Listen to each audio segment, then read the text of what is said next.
प्रभुंकर महान नाम धन्यवाद हेउ समस्त श्रोतागण को मोर आर्थिक अभिनंदन एवं प्रेज द लॉर्ड।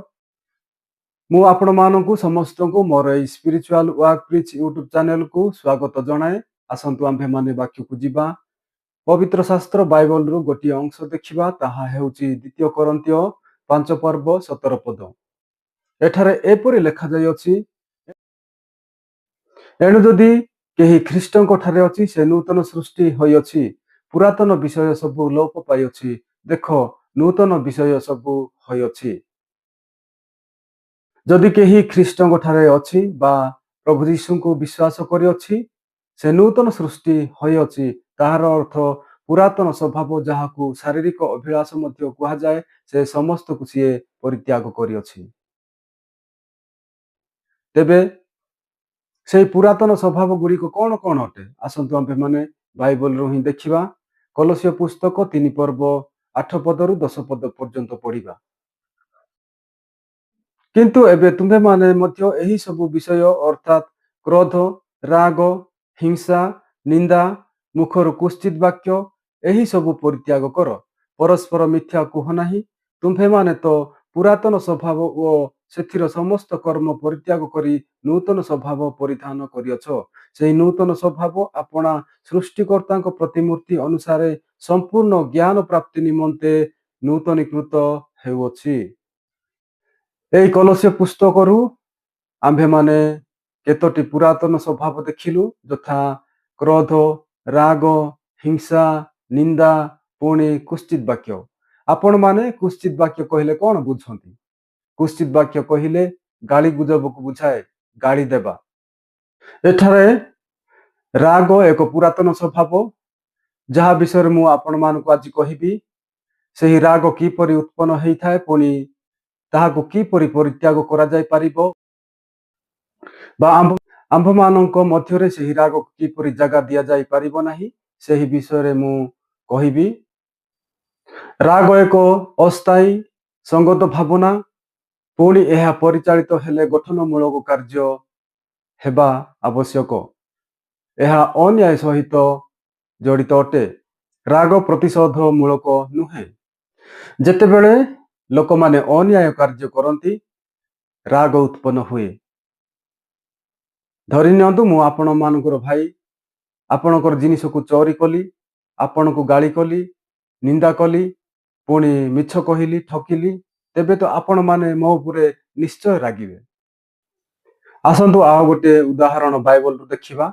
मत्ती पुस्तक 21 पर्व 12 एवं 13 पद।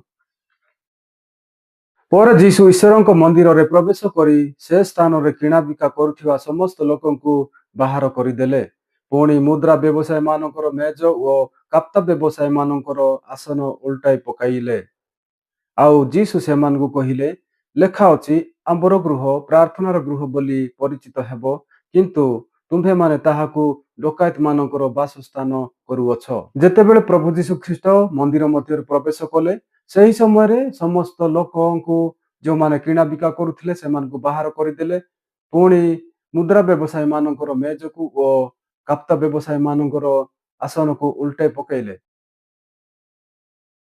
पुणी से सेमानकु कहिले, आंभर गृह प्रार्थनार गृह बोली परिचित हबो, किंतु तुम्भे माने ताहाकु चोर मानकर गहर करुअछ। एठारे आंभे माने देखिबा प्रभु जीशु ख्रीष्ट काहेकि रागिले। जेहेतु सेही मंदिर रे कार्य करुथिबा साधु पारुसी माने ओ धर्मगुरु माने सेही मंदिर रे जेहु कार्य करिबा आवश्यकता थिला, सेही कार्य न करी से माने व्यवसाय करुथिले।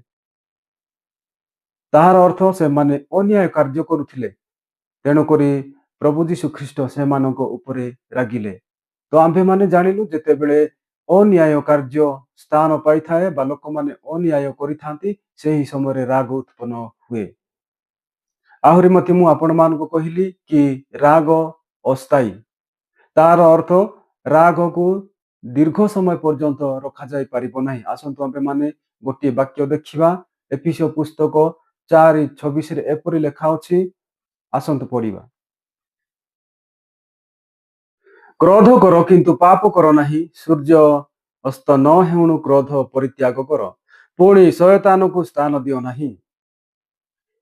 ଏଇ ଏପିସିଓ ପୁସ୍ତକ 4:26 ସୁନ୍ଦର କଥା ଗୋଟେ ଲେଖାଯାଇଅଛି, ଯେତେବେଳେ ଆମ୍ଭେମାନେ ରାଗିବା ପୁଣି ସେହି ରାଗକୁ ଆମ୍ଭେମାନେ ଦୀର୍ଘ ସମୟ ପର୍ଯ୍ୟନ୍ତ ରଖିପାରିବା ନାହିଁ, ଯେହେତୁ ବାଇବଲ ଆମ୍ଭମାନଙ୍କୁ ସେହି ରାଗକୁ ଦୀର୍ଘ ସମୟ ପର୍ଯ୍ୟନ୍ତ ରଖିବା ନିମନ୍ତେ ଅନୁମତି ଦେଉନାହିଁ।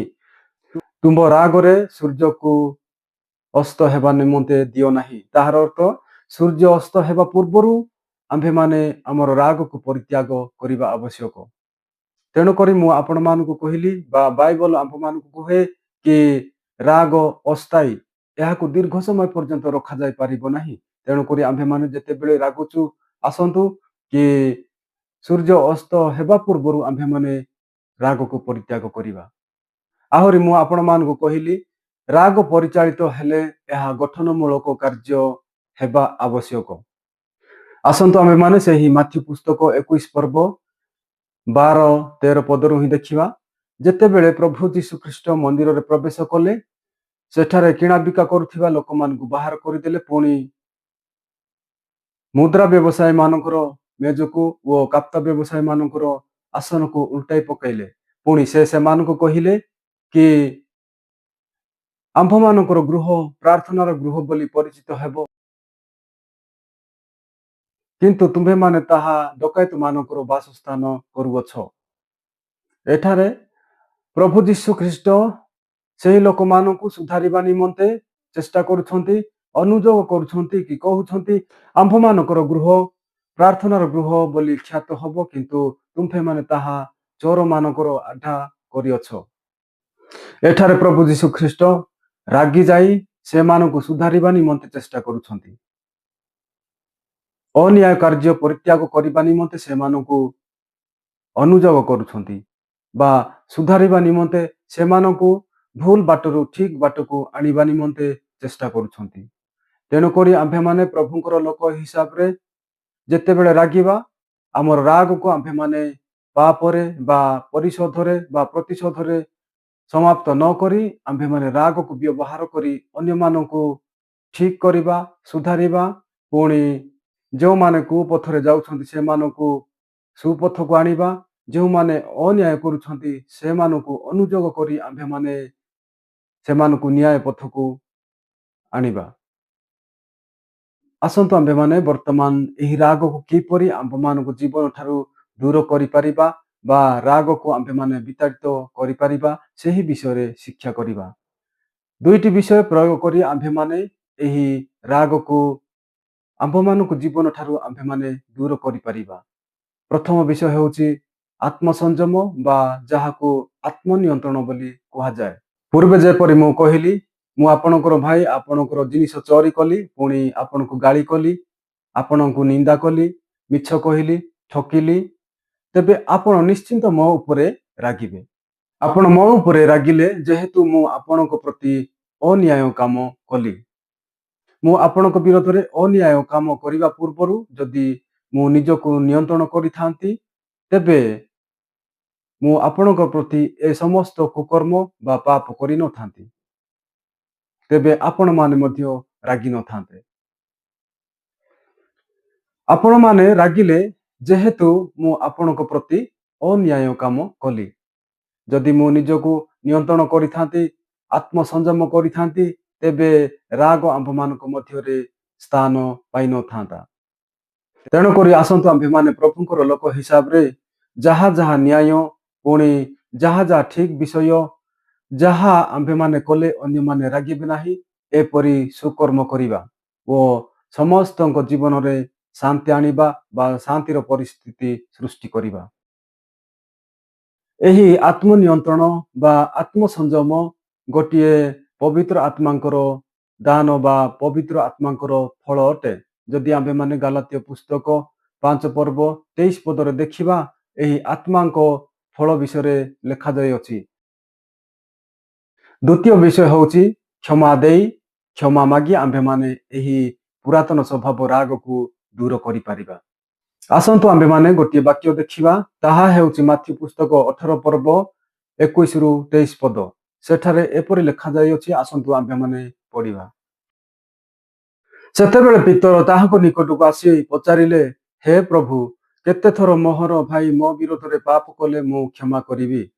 କି 7 ଥର ପର୍ଯ୍ୟନ୍ତ? ଯୀଶୁ ତାହାଙ୍କୁ କହିଲେ, ତୁମ୍ଭକୁ କେବଳ 7 ଥର ପର୍ଯ୍ୟନ୍ତ କହୁନାହିଁ, ମାତ୍ର 70 ଗୁଣ 7 ଥର ପର୍ଯ୍ୟନ୍ତ।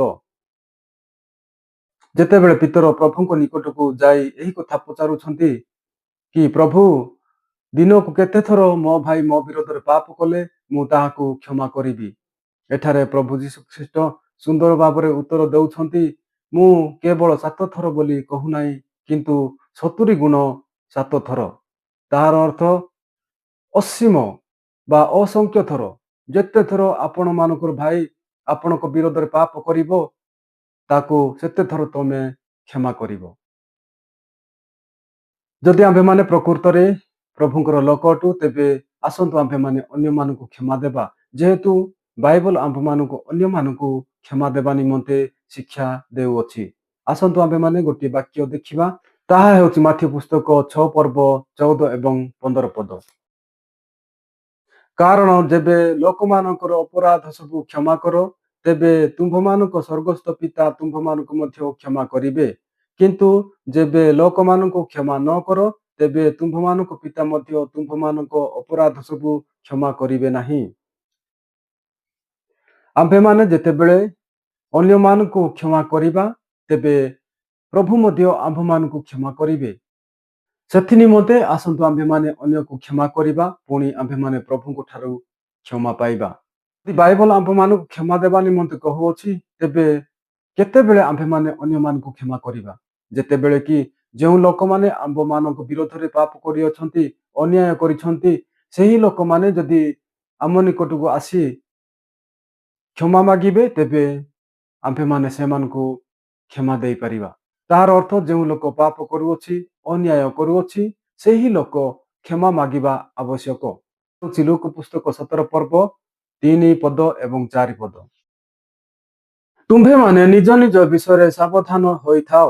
ଯଦି ତୁମ୍ଭ ଭାଇ ପାପ କରେ, ତେବେ ତାହାକୁ ଅନୁଯୋଗ କର, ଆଉ ସେ ଯଦି ମନ ପରିବର୍ତ୍ତନ କରେ, ତେବେ ତାହାକୁ କ୍ଷମା କର। ପୁଣି ଯଦି ସେ ଦିନ ଭିତରେ 7 ଥର ତୁମ୍ଭ ବିରୋଧରେ ପାପ କରେ ଓ 7 ଥର ତୁମ୍ଭ ନିକଟକୁ ଫେରି ଆସି ମୁଁ ମନ ପରିବର୍ତ୍ତନ କରୁଅଛି ବୋଲି କହେ, ତେବେ ତାହାକୁ କ୍ଷମା କର। ଏଠାରେ ଆମ୍ଭେମାନେ ଦେଖିଲୁ କି ଯଦି ଆପଣଙ୍କର ଭାଇ ବା ଆମର ଭାଇ ଦିନକୁ 7 ଥର ପାପ କରେ, ପୁଣି 7 ଥର ଯାକ ଆମ୍ଭ ନିକଟକୁ ଆସି କହିବ, ଭାଇରେ ମୁଁ ମନ ପରିବର୍ତ୍ତନ କଲି, ମୋତେ କ୍ଷମା ଦିଅ, ତେବେ ଆମ୍ଭେମାନେ ତାହାକୁ କ୍ଷମା ଦେବା ଆବଶ୍ୟକ। ଏଠାରେ ପାପ ବା ଅନ୍ୟାୟ କରିଥିବା ଲୋକର ଗୋଟିଏ ମୁଖ୍ୟ ଭୂମିକା ରହିଅଛି କି ସେ ଯାଇ କ୍ଷମା ମାଗିବା ଆବଶ୍ୟକ, ମନ ପରିବର୍ତ୍ତନ କରିବା ଆବଶ୍ୟକ। ଭାଇମାନଙ୍କ ନିକଟକୁ ଯାଇକି ସେ କ୍ଷମା ପ୍ରାର୍ଥନା କରିବାର ଆବଶ୍ୟକତା ରହିଅଛି। ତେବେ ଯାହା ପ୍ରତି ସେ ଅନ୍ୟାୟ କରିଛି, ସେହି ଲୋକମାନେ ତାହାକୁ କ୍ଷମା ଦେବେ। ଯଦି ଆମ୍ଭେମାନେ କ୍ଷମା ମାଗିବା ନାହିଁ, କିପରି ଆମ୍ଭେମାନେ କ୍ଷମା ପାଇବା? ତେଣୁକରି ଆସନ୍ତୁ, ଯଦି ଆମ୍ଭେମାନେ ପାପ କରୁଛୁ, ଅନ୍ୟାୟ କରୁଛୁ, ତେବେ ଯାହା ପ୍ରତି ଆମ୍ଭେମାନେ ତାହା କରିଛୁ, ସେମାନଙ୍କ ନିକଟକୁ ଯାଇକି ଆମେ କ୍ଷମା ମାଗିବା। ଯଦି ଆମ୍ଭେମାନେ ପ୍ରଭୁଙ୍କ ବିରୋଧରେ ପାପ କରୁଛୁ, ଆମ୍ଭେମାନେ ପ୍ରଭୁଙ୍କୁ ମଧ୍ୟ କ୍ଷମା ମାଗିବା ଓ ଲୋକମାନଙ୍କୁ ମଧ୍ୟ କ୍ଷମା ମାଗିବା। ତେବେ ପ୍ରଭୁ ବା ସେହି ଲୋକମାନେ ଆମ୍ଭମାନଙ୍କୁ କ୍ଷମା ଦେବେ।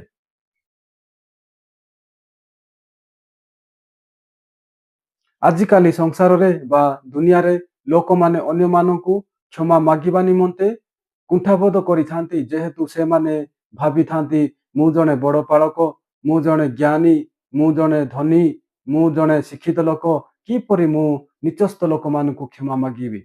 କିନ୍ତୁ ଆମ୍ଭମାନଙ୍କୁ ବାଇବଲ କ୍ଷମା ମାଗିବା ନିମନ୍ତେ ଶିକ୍ଷା ଦେଉଅଛି। ଆପଣମାନେ ଯିଏ ବି ହୁଅନ୍ତୁ ନା କାହିଁକି, ଆପଣ ଧନୀ ହୁଅନ୍ତୁ କି ବଡ଼ ଲୋକ ହୁଅନ୍ତୁ କି ବଡ଼ ପାଷ୍ଟର ହୁଅନ୍ତୁ, କିଛି ଯାହା ଆସେ ନାହିଁ।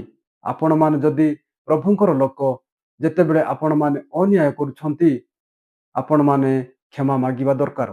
ଏହିପରି ଆମ୍ଭେମାନେ କ୍ଷମା କରିବା ଦ୍ୱାରା, କ୍ଷମା ମାଗିବା ଦ୍ୱାରା ଏହି ରାଗ ପୁରାତନ ସ୍ୱଭାବକୁ ଆମ୍ଭମାନଙ୍କ ଜୀବନରୁ ତଡ଼ି ଦେଇପାରିବା ବା ସେହି ରାଗ ଆମ୍ଭମାନଙ୍କ ମଧ୍ୟରେ ଜାଗା ପାଇବ ନାହିଁ। ତେଣୁକରି ଆସନ୍ତୁ ଆମ୍ଭେମାନେ परस्परକୁ क्षमा କରିବା पुଣି क्षमा मागिबा तेबे राग आम्भମାନଙ୍କ ଠାରୁ पळेइଯିବ। ଏହା ଥିଲା ଆଜି ଆମ୍ଭମାନଙ୍କର ବାଇବଲ ଶିକ୍ଷା। ଏହି ଶିକ୍ଷା ଦ୍ୱାରା ସମସ୍ତଙ୍କୁ ପ୍ରଭୁ ଆଶୀର୍ବାଦ କରନ୍ତୁ। ଆମେନ୍। ଯଦି ଆପଣମାନଙ୍କୁ ମୋର ଏହି ଶିକ୍ଷା ବା ପ୍ରଚାର ଭଲ ଲାଗିଲା ତେବେ ଆପଣମାନେ ନିଶ୍ଚିତ ମୋର ଚ୍ୟାନେଲକୁ ସବସ୍କ୍ରାଇବ କରନ୍ତୁ ପୁଣି ମୋର ଭିଡ଼ିଓକୁ ଲାଇକ୍ ସେୟାର କରନ୍ତୁ ଯାହାରି ଫଳରେ ଆଗାମୀ ଦିନମାନଙ୍କରେ ମୁଁ ଯେଉଁ ଭିଡ଼ିଓ ଆପଲୋଡ କରିବି ସେହି ଭିଡ଼ିଓ ଆପଣମାନେ ପାଇପାରିବେ ପୁଣି ଶୁଣିପାରିବେ ଏନ୍ଜୟ କରିପାରିବେ ଓ ଆତ୍ମିକ ଜୀବନରେ ଆପଣମାନେ ବର୍ଦ୍ଧିଷ୍ଣୁ ହେଇପାରିବେ। ଆମେନ୍।